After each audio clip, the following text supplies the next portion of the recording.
ठीक है, तो हम लोग जो है जो कुछ टेक्निकल टर्म्स जो हैं जो थ्योलाइट सर्वे में है ना, थ्योलाइट ट्रावर्सिंग में यूज़ होता है, उन सब के बारे में जानते हैं। उसमें पहला लिखा हुआ है सेंटरिंग, है ना। सेंटरिंग, तो सेंटरिंग आप लोग जानते हैं। सेंटरिंग क्या होता है, इंस्ट्रूमेंट जहाँ पे रखे हैं, है ना, इंस्ट्रूमेंट का जो सेंटर है वो ज़मीन पे कहाँ पे पड़ रहा है, जिसको हम बता सकें कि इंस्ट्रूमेंट जो है कोई एक जगह की यहाँ पे रखा हुआ था, क्योंकि ट्राइपॉड तो पूरा फैला हुआ होता है ना, तो कोई एक जगह बताना होगा धरती पे एक पॉइंट कि हम यहाँ पे इंस्ट्रूमेंट हमारा था। या फिर यूँ बोलिए कि कोई ऑलरेडी कोई स्थापित कोई लोकेशन है, यहाँ पे पेजेस लगे हुए हैं ना, खूंटा गड़ा हुआ है, आपको वहीं पे जाके इंस्ट्रूमेंट रखना है। तो इस चीज़ को मिलाना कि इंस्ट्रूमेंट का सेंटर एकदम वहीं पे जाए, इसको हम लोग सेंटरिंग करते हैं। इसके लिए हम लोग अभी जो थोड़ा पहले जो वीडियो देखे होंगे, उसमें दिख रहा था कि इंस्ट्रूमेंट के सेंटर पे एक प्लम बॉब लटकाने के लिए सेटअप बना हुआ होता है। तो आप प्लम बॉब को लटका देंगे, है ना, और वो जहाँ पे जाएगा तो वो आपको अगर ऑलरेडी वहाँ पे खूंटा है तो आपको इंस्ट्रूमेंट को थोड़ा सा आगे पीछे करना होगा कि प्लम बॉब डायरेक्टली उसी के ऊपर जाए, है ना, उसी के जस्ट ऊपर हो। तो इस तरह से हम लोग सेंटरिंग कर लेते हैं। तो यही बात यहाँ पे भी लिखा होगा, the setup of theodolite exactly over a station mark by means of plumb bob is known as centering, है ना। एग्जैक्टली उस जगह पे मार्किंग करने को सेंटरिंग कहते हैं। A plumb bob is suspended from a hook fixed below the vertical axis, है ना। एकदम जो इसका इंस्ट्रूमेंट का जो वर्टिकल एक्सिस होता है, उसका एकदम जहाँ पे सेंटर होता है ना, तो उसके वर्टिकल एक्सिस अभी नहीं बोल रहे हैं कि क्या है, इसका फिर डिफिनीशन आगे हम पढ़ना है। तो उसके एकदम नीचे में हुक बना हुआ होता है और उससे जो है प्लम बॉब लटका रहता है। समझिए कि इंस्ट्रूमेंट का वो सेंटेड है और वहाँ से प्लम बॉब लटका के हम लोग सेंटरिंग कर लेते हैं। ट्रांजिटिंग अभी पहले बताया गया था कि वर्टिकल प्लेन में और कोई इंस्ट्रूमेंट 180 डिग्री घूम जाता है तो उसको ट्रांजिट बोलते हैं ना। और इस काम को कि वर्टिकल प्लेन में घुमाना टेलीस्कोप को, है ना, वर्टिकल प्लेन में टेलीस्कोप घूम सकता है, उसको ट्रांजिट बोलते हैं। अगर घूमने का जो काम है, प्रोसेस है, उसको ट्रांजिटिंग बोलते हैं, है ना। इंस्ट्रूमेंट को वर्टिकल प्लेन में इंस्ट्रूमेंट मतलब इंस्ट्रूमेंट का टेलीस्कोप जो है, थ्योलाइट का टेलीस्कोप को वर्टिकल प्लेन में मूव कराना, वर्टिकल प्लेन में, उसको हम लोग बोलेंगे, इसको ट्रांजिटिंग बोलेंगे। और हॉरिजॉन्टल प्लेन में मूव कराना, इसको हम लोग बोलेंगे क्या, इसको हम लोग बोलेंगे स्विंगिंग, है ना। ये भी आगे देखना होगा, अभी नहीं है लिखा हुआ है, लेकिन हॉरिजॉन्टल प्लेन में मूव करने को हम लोग बोलते हैं स्विंगिंग, और ट्रांजिटिंग मतलब वर्टिकल प्लेन में मूव करना, है ना। तो वर्टिकल प्लेन में जो मूव करता है, तो जिस एक्सिस के अबाउट वो मूव करता है, उस एक्सिस को हम लोग हॉरिजॉन्टल एक्सिस बोलते हैं या ट्रूनियन एक्सिस भी बोलते हैं, है ना। तो transiting the method of turning telescope about its horizontal axis के about in vertical plane. Horizontal axis के अबाउट मूव करेगा तो वर्टिकल प्लेन में ही होगा ना। हॉरिजॉन्टल एक्सिस के अबाउट मतलब ये हॉरिजॉन्टल एक्सिस है और इसके अबाउट रोटेट कर रहा है ना, तो वर्टिकल प्लेन में ही रोटेशन होगा ना उसका। तो वर्टिकल प्लेन में रोटेशन हॉरिजॉन्टल एक्सिस के अबाउट, इस प्रोसेस को जो है through 180 degree it termed as transiting, है ना। तो ये हम लोग समझ गए। तो ठीक है, ये चीज़ हो गया। अब इसका लिख रहा है, इसका आगे लिख रहा है कि in other word transiting results in change of face. और कोई चीज़ को पूरा 180 डिग्री घुमा दोगे, है ना, 180 डिग्री मतलब घुमा दोगे, तो जो आपका आई पीस उधर से देखने वाला था अब इधर से देखने वाला हो जाएगा। तो उधर से जो आपका वर्टिकल सर्कल जो था, जो लेफ्ट में दिख रहा था, वो अब राइट में दिखने लगेगा, है ना। इसको चेंजिंग फेस बोलते हैं, मतलब फेस चेंज होता है। अभी आगे में फेस लेफ्ट फेस राइट लिखा हुआ है, तो इसलिए हम नहीं बोल रहे हैं। अभी ये आगे समझ में आ जाएगा कि चेंजिंग फेस का क्या मतलब होगा, ठीक है। तो ट्रांजिटिंग समझ में आ गया। और फेस लेफ्ट का मतलब हो गया कि टेलीस्कोप से अगर वर्टिकल सर्कल जो है आपका लेफ्ट साइड है, तो इसको हम लोग फेस लेफ्ट बोलते हैं। अब टेलीस्कोप तो 180 डिग्री घूम सकता है, टेलीस्कोप एक बार घूम जाएगा 180 डिग्री। अब क्या हो जाएगा कि आपका जो है उधर से आपको दिखना होगा, उधर उल्टा साइड से देखोगे तो अब जो टेलीस्कोप आपका जो सर्कल है आपको दाएं तरफ दिखेगा, जो बाएं तरफ था अब वो बाएं तरफ दाएं तरफ, जो बाएं तरफ था वो दाएं तरफ दिखेगा। अब इसको फेस राइट बोलिएगा, है ना। तो चूँकि टेलीस्कोप जो है 180 डिग्री घूम सकता है ना, तो इसलिए हमेशा ये face left face right change हो सकता है। तो अगर इस टेलीस्कोप से सर्कल जो है, वर्टिकल सर्कल जो है, अगर दाएं तरफ है बाएं तरफ है तो फेस लेफ्ट, दाएं तरफ है तो फेस राइट। यहाँ पे टेलीस्कोप एक बार देख लीजिए कि अभी जिसे अभी जो दिख रहा है पोजीशन टेलीस्कोप, ये जो है यहाँ पे, तो ये टेलीस्कोप के ये बाएं तरफ है ना, लेफ्ट में है, तो इसको हम फेस लेफ्ट बोलेंगे। यही टेलीस्कोप को ऐसे घुमा दो तो ये आई पीस उधर चला जाएगा, तो आपको उधर से देखना होगा, उधर से देखोगे तो आपके राइट में दिखेगा ये जो वर्टिकल सर्कल है ना, उसको फेस राइट बोलेंगे, है ना। तो ये बात है और कुछ ख़ास बात नहीं है। तो फेस लेफ्ट मतलब अगर इसके जो है face left means the vertical circle of the face left vertical circle of theodolite is on the left of the observer at the time of taking of the reading, है ना। Reading लेकिन time में left में होगा। और face इस position को जो है ना फेस लेफ्ट पोजीशन बोलते हैं, ऐसे पोजीशन को फेस लेफ्ट पोजीशन बोलते हैं। और ऐसे टाइम में जो ऑब्जर्वेशन लिया था, रीडिंग लिया था, उसको फेस लेफ्ट ऑब्जर्वेशन बोलेंगे, है ना। ऑब्जर्वेशन मतलब रीडिंग, ऑब्जर्व किया। उसी तरह फेस राइट सेम बात होगा कि अगर राइट में होगा तो उसको फेस राइट बोलेंगे, है ना। और ऐसे ऑब्जर्वेशन को फेस राइट ऑब्जर्वेशन बोलेंगे, ऐसे पोजीशन को फेस राइट पोजीशन बोलेंगे, है ना। तो ये सब मतलब हो गया फेस लेफ्ट फेस राइट। और चेंजिंग फेस मतलब यही फेस लेफ्ट से फेस राइट कर देना, एक बार ट्रांजिट कर दो 180 डिग्री तो फेस चेंज हो जाता है, इसको हम लोग चेंजिंग ऑफ फेस बोलते हैं, है ना। चेंजिंग फेस यहाँ पे दिख रहा होगा आपको, ये चेंजिंग फेस। फेस लेफ्ट इसका मतलब हुआ कि आप फेस लेफ्ट से फेस राइट में कर दिए। Operation of bringing the vertical circle from one side of the observer to the other side, है ना, इसको हम लोग चेंजिंग फेस बोलते हैं, मतलब फेस लेफ्ट से फेस राइट या फेस राइट से फेस लेफ्ट, ठीक है। अब जो है ये टेलीस्कोप नॉर्मल, तो फेस लेफ्ट को जो ही टेलीस्कोप नॉर्मल हो जाता है, क्योंकि फेस लेफ्ट अगर लेफ्ट में अगर टेलीस्कोप के अगर ये जो सर्कल है लेफ्ट में होता है ना, तो रीडिंग लेना बहुत आसान होता है। कोई भी चीज़ आपको लेफ्ट में ज़्यादा झंझटिया चीज़ जो है आपको डिस्टर्ब नहीं कर रहा है, तो ये बहुत आपके लिए ईजी हो जाता है। और वही राइट साइड में है ना, तो वो थोड़ा रीडिंग लेने में दिक्कत होता है। इसको इसी को टेलीस्कोप नॉर्मल, ऐसे टेलीस्कोप नॉर्मल इसलिए बोलते हैं कि ये नॉर्मल पोजीशन है, एक बार टेलीस्कोप घुमा दो तो टेलीस्कोप उल्टा हो जाता है ना, उधर चला जाएगा, तो अगला जो है टेलीस्कोप इन्वर्टेड कहलाएगा। तो फेस लेफ्ट जो पोजीशन है वो हम लोग टेलीस्कोप नॉर्मल भी उसको बोलते हैं, face left position is known as telescope normal. और फेस राइट जो है उसको कॉल्ड एज टेलीस्कोप इन्वर्टेड, मतलब उल्टा टेलीस्कोप है ना, घुमा दिए एक बार, ठीक है, तो ये बोलते हैं।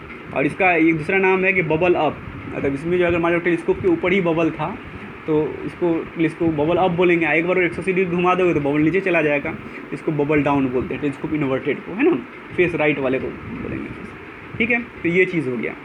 अब अगला टर्म आया स्विंगिंग। तो इससे पहले बोले ही थे कि ट्रांजिटिंग मतलब वर्टिकल प्लेन में हॉरिजॉन्टल एक्सिस के अबाउट घुमाने को हम लोग ट्रांजिटिंग बोल रहे थे।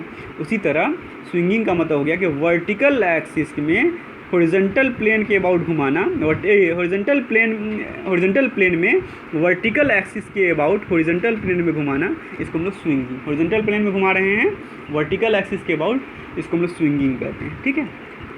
तो swinging this indicate the turning of telescope in the horizontal plane is called as right swing. अगर राइट साइड मतलब अगर घुमा रहे हो अगर इसको राइट साइड, जैसे अभी ऐसे दिख रहा है ऐसे, तो ये हुआ लेफ्ट स्विंग। अगर ऐसे घूमेगा तो ये हो जाएगा राइट स्विंग। मतलब अगर आप क्लॉकवाइज घुमा रहे हो तो ये राइट स्विंग कहलाएगा, राइट साइड स्विंग हो रहा है। अगर ये एंटी क्लॉकवाइज घुमाओगे तो इसको लेफ्ट स्विंग होता है, लेफ्ट साइड स्विंग हो रहा है ना। तो ये चीज़ हुआ। अब जो है जो नया टर्म आया है वो है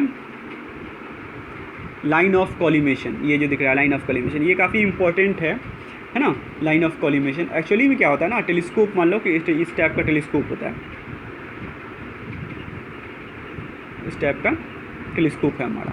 तो इसमें जो है कहता है इसका कहीं पे भी ऑप्टिकल सेंटर होगा। ये आई पीस है ना, ये आई पीस है, ये इसको ऑब्जेक्टिव बोलते हैं, मतलब ऑब्जेक्ट साइड में होता है ना, ऑब्जेक्टिव है। इसका सेंटर और इसका सेंटर जो होगा, इन दोनों को मिलाने वाला जो लाइन होगा इसको एक्सिस ऑफ टेलीस्कोप बोलते हैं, एक्सिस ऑफ टेलीस्कोप। और होता क्या है कि आप कोई भी देखोगे, कोई भी बंदूक जो दिखाता है मूवी में, तो उसमें दिखता है कि जहाँ पे लगने वाला होता है वहाँ पे क्रॉस बना हुआ होता है ना। तो उसको ऐसा सेटअप बनाने के लिए क्या होता है कि आई पीस के पास ही ऐसा टाइप का क्रॉस टाइप का ये चीज़ आई पीस के ऊपर रख दिया जाता है, यहाँ पे इसके ऊपर, है ना, ऐसा सेटअप। अब जब आप देखोगे तो आपको इस क्रॉस के थ्रू दिखेगा, है ना। तो आप कोई भी ऑब्जेक्ट जो आपको देखना होगा तो इस क्रॉस के थ्रू दिखना होगा, तो इसका सेंटर जो होगा वो रीडिंग लेने वाला जगह हो जाता है। मतलब समझ में आ जाता है कि सेंटर यहाँ पे है ना, इसके बीचों बीच। तो इस आई पीस के ऊपर ये लगा रहता है, इसको डायग्राम बोलते हैं। ये क्रॉस हेयर है ना डायग्राम का।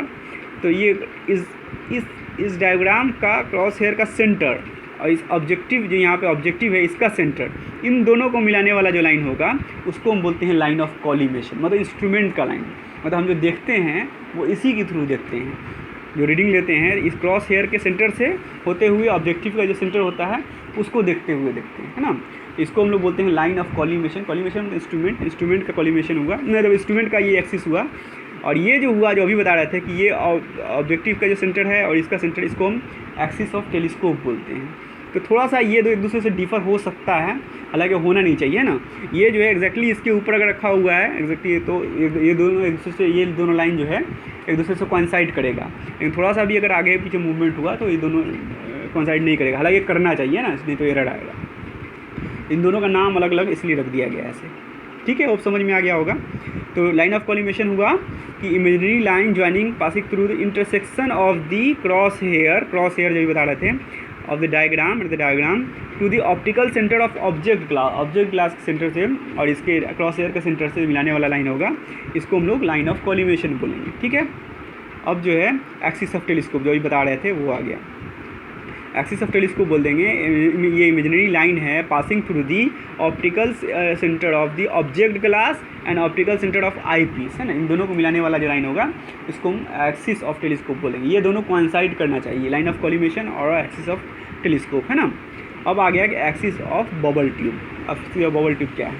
देखिए, बबल ट्यूब जो होता है ना, एक्चुअली में जो बबल ट्यूब रखा हुआ होता है वो ऐसा इस शेप का होता है, थोड़ा बीच में ये उभड़ा हुआ होता है ऊपर की तरफ। ठीक है, इसी की वजह से क्या होता है कि जब इसमें स्प्रिट रखा जाता है तो पूरा फुल नहीं करता, थोड़ा सा छोड़ दिया जाता है जगह एकदम माइनर की, एक बबल बन पाए, है ना। तो जब भी जैसे ही हॉरिजॉन्टल होगा तो ये बबल जो है एकदम इसके सेंटर में ऊपर में आके चिपक जाएगा, क्योंकि इसका ऐसा शेप है ना। तो अब जैसे ही ये थोड़ा सा अप या तिरछा होगा, है ना, ऊपर हॉरिजॉन्टल नहीं होगा, तो बबल या तो उस साइड भागेगा या इस साइड भागेगा। तो इसको सेंटर में ये चीज़ एकदम हॉरिजॉन्टल लाने के लिए शर्त है कि बबल एकदम इसके सेंटर में रहेगा, है ना। तो यहाँ पे एकदम बीचों बीच वाला जो जगह होता है बबल ट्यूब का, वहाँ पे मार्किंग भी किया रहता है, और इधर भी ऐसे ऐसे मार्किंग किया रहता है, यहाँ पे बड़ा वाला मार्किंग रहता है, ऐसे ऐसे मार्किंग रहता है, क्योंकि बबल एकदम इस यहाँ पे आ जाए, है ना, तो हॉरिजॉन्टल पोजीशन है। तो वैसा एक्सिस जो बबल ट्यूब के सेंटर पे ऐसे टेंजेंट की तरह गुजरे, उसको हम एक्सिस ऑफ बबल ट्यूब बोलते हैं। ये एक्सिस ऑफ बबल ट्यूब है ना। और ये जो है, ये एक्सिस जो है आपका रिप्रेजेंट करेगा, ये एक्सिस जो है एकदम हॉरिजॉन्टल प्लेन में है ना। अगर बबल ट्यूब का बबल एकदम सेंटर में है तो ये एक्सिस ऑफ बबल ट्यूब एकदम हॉरिजॉन्टल होगा, है ना। तो ये बात है।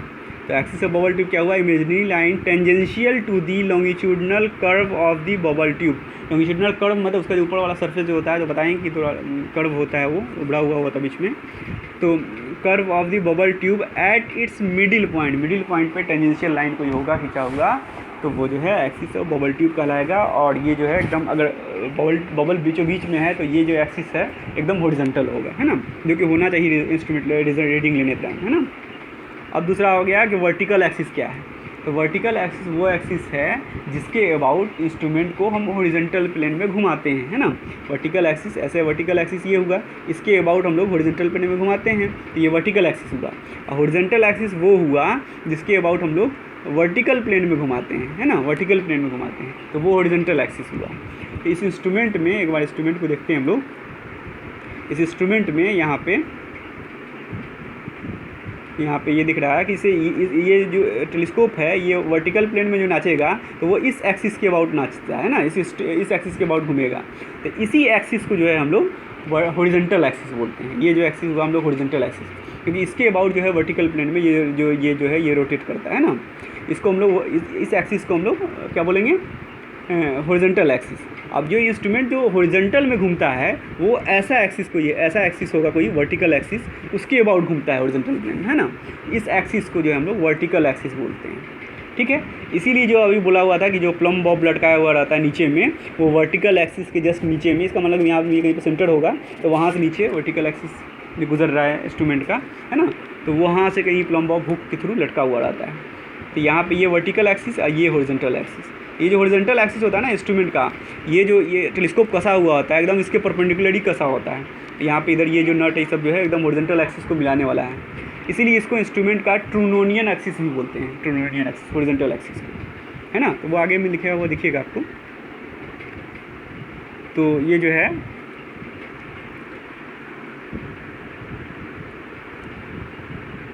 लिखा हुआ vertical axis is axis of rotation of telescope in the horizontal plane, है ना। मतलब वर्टिकल एक्सिस हॉरिजॉन्टल प्लेन में रोटेशन का वाला एक्सिस है, और हॉरिजॉन्टल एक्सिस जो है ये axis of rotation of telescope in the vertical plane है। वर्टिकल प्लेन में जिसके बाद घूमता है उसको हम हॉरिजॉन्टल एक्सिस बोलेंगे। इसको जो है ट्रूनोनियन एक्सिस भी बोलते हैं, जो कि हम लोग इंस्ट्रूमेंट में देखे भी है ना कि किस एक्सिस को ट्रूनोनियन एक्सिस बोलते हैं और वर्टिकल एक्सिस कौन सा होगा, ये समझ गए हम लोग।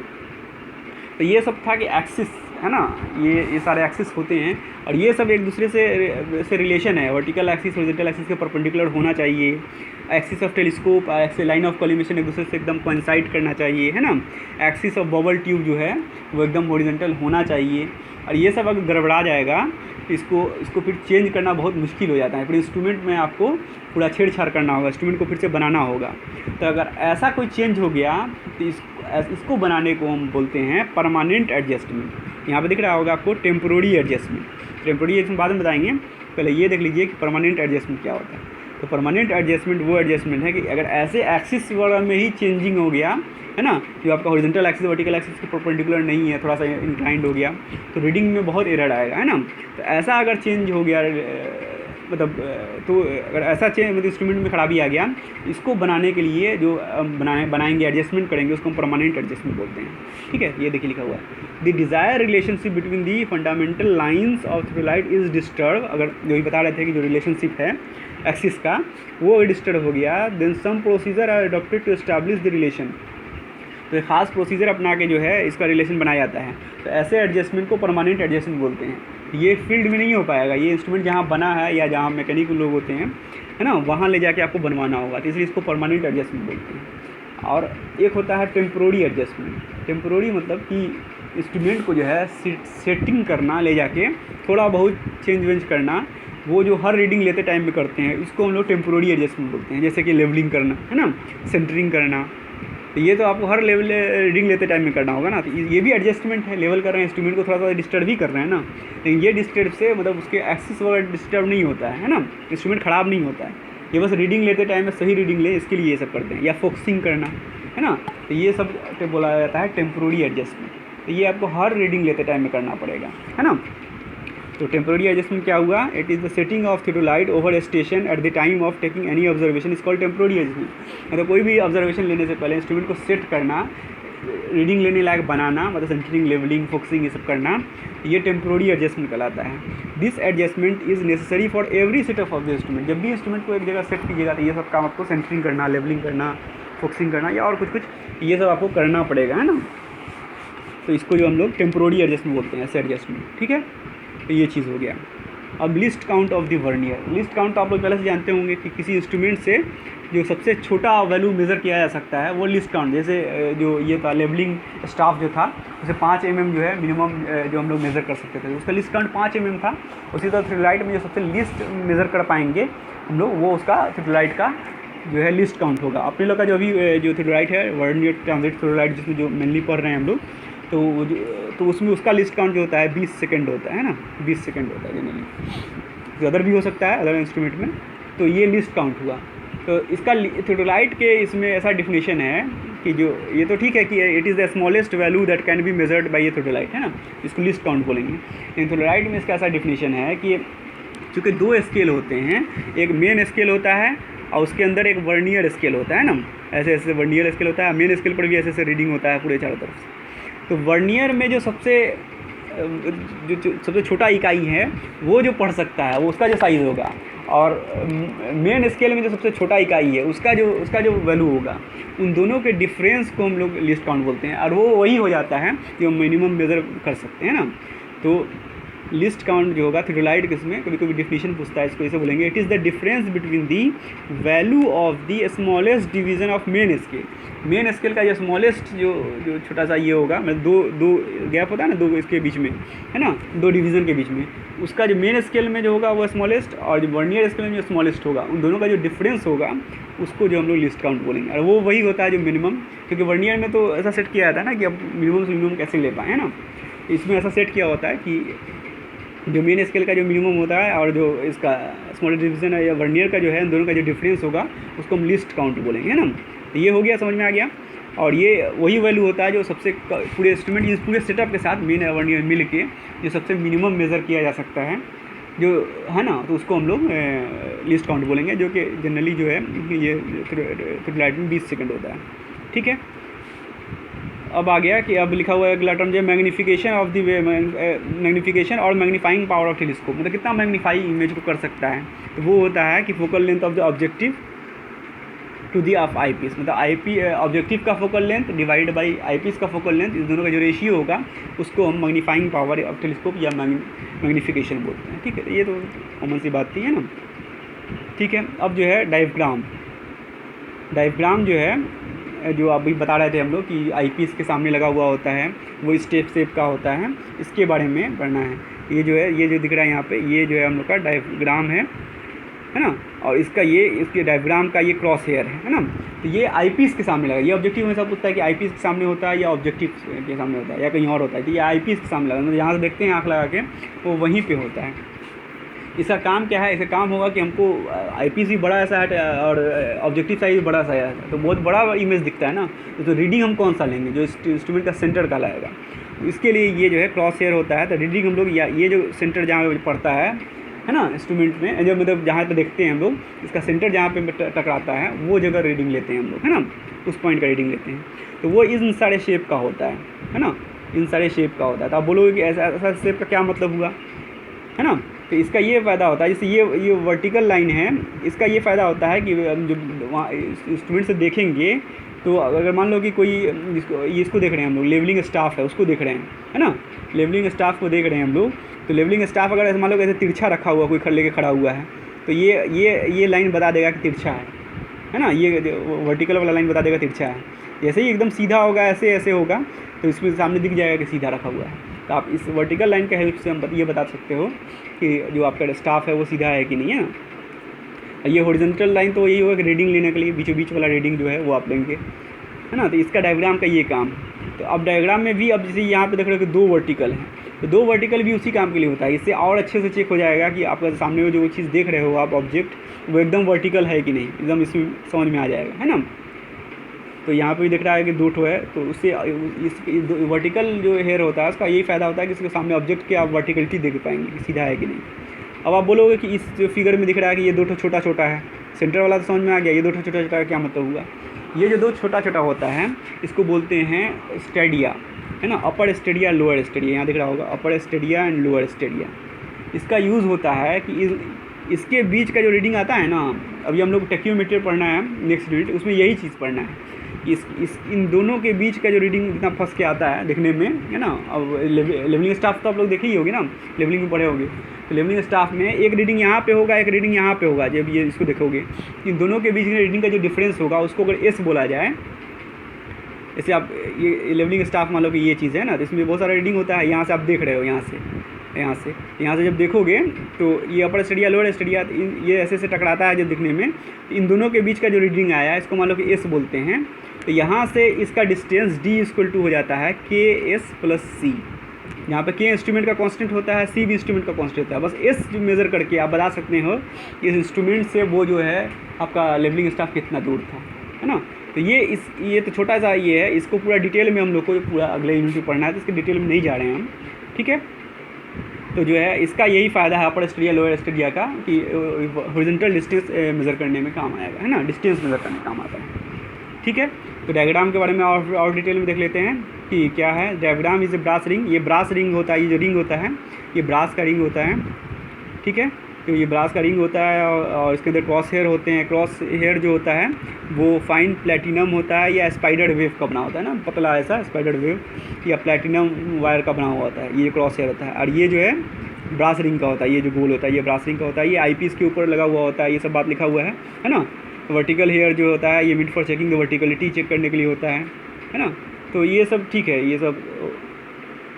ये जो मिडिल पॉइंट होता है इसका लाइन ऑफ कॉलिमेशन को दिखाता है। हम इंस्ट्रूमेंट का सेंटर को जो बात बता रहे थे, लाइन ऑफ कॉलिमेशन यही होता है ना, क्रॉस हेयर का सेंटर ऑब्जेक्टिव का सेंटर, तो ये सब होता है। और अपर स्टेडिया लोअर स्टेडिया से जो हम लोग हॉरिजॉन्टल डिस्टेंस मेजर करने में, ये नहीं लिखा हुआ है लेकिन ये का यूज़ यही होता है, ठीक है। तो ये था डायग्राम हम लोग का, है ना। अब जो नेक्स्ट है सेंसिटिवनेस ऑफ बबल ट्यूब। तो अभी तो हम लोग पढ़ेंगे कि बबल ट्यूब जो होता है वो इस शेप का होता है, ऐसे करके, उतना ज़्यादा नहीं होता है, बस हल्का होता है, जिसको हम लोग ज़्यादा समझने के लिए ज़्यादा दिखाएँ हैं। तो बबल यहाँ पे होता है, यहाँ पे मार्किंग होता है, ये सेंटर है, और यहाँ पे छोटा छोटा ऐसे ऐसे मार्किंग होता है ना। ये समझने के लिए होता है कि बबल कितना ज़्यादा खसक गया, मतलब थोड़ा सा ये ओरिजिनल से थोड़ा सा तिरछा हुआ है, तो बबल यहाँ से खसक के यहाँ पे आ जाएगा, इस पॉइंट पे आ जाएगा। तो इसका एक जो ग्रेड है वो घसकने पे कितना जो है रीडिंग में आपका एरर आएगा, ये बताएगा कि इंस्ट्रूमेंट से आपका बबल ट्यूब कितना सेंसिटिव है ना। आप जितना अच्छा से बबल ट्यूब डिज़ाइन किए होंगे, है ना, उसके एक छोटा सा इसका डिफ्लेक्शन से कितना एरर आ जाएगा, ये बताएगा कि बबल का सेंसिटिवनेस क्या है ना। अगर कम हो रहा है उसके एक ग्रेड थोड़ा घसकने से बबल ट्यूब का एरर में बहुत ज़्यादा, मतलब रीडिंग बहुत ज़्यादा चेंज नहीं हो रहा है, इसको बोलेंगे इंस्ट्रूमेंट जो काफ़ी सेंसिटिव है ना। लेकिन अगर थोड़ा सा ये चेंज होने से अगर रीडिंग में बहुत चेंज आ जा रहा है तो इसको हम लोग लेस सेंसिटिव बोलेंगे बबल ट्यूब, ठीक है। तो ये क्या है, एबिलिटी है, ability of a bubble tube to show a very small deviation, बहुत कम डेविएशन दिखाना of the bubble from the horizontal position, है ना। मतलब एक थोड़ा सा खसक भी गया तो हॉरिजॉन्टल पोजीशन से ज़्यादा नहीं खसका है, रीडिंग में ज़्यादा चेंज नहीं होगा, इसको हम लोग बोलेंगे सेंसिटिवनेस, है ना। तो बबल ट्यूब कितना सेंसिटिव है नहीं है इसके हमको समझ में आता है। सेंसिटिवनेस इस जो ये जो इसका ये है एबिलिटी है, इसको सेंसिटिवनेस बोलते हैं कि अपनी जगह से थोड़ा सा खसक भी गया तो बहुत ज़्यादा डिफ्लेक्शन नहीं हो रहा है, डेविएशन, है ना, तो इसको हाई सेंसिटिव बोलेंगे बबल ट्यूब, ठीक है। तो ये चीज़ हो गया। अब जो है हम लोग अगले जो वीडियो होगा उसमें हम लोग कंपोनेंट्स पढ़ेंगे, इलेक्ट्रोलाइट के कौन कौन से पार्ट्स होते हैं। ये चीज़ समझ में, जो बेसिक डिफिनेशन था वो हम लोग समझ चुके हैं, अब जो हम लोग कंपोनेंट्स पढ़ेंगे, ठीक है।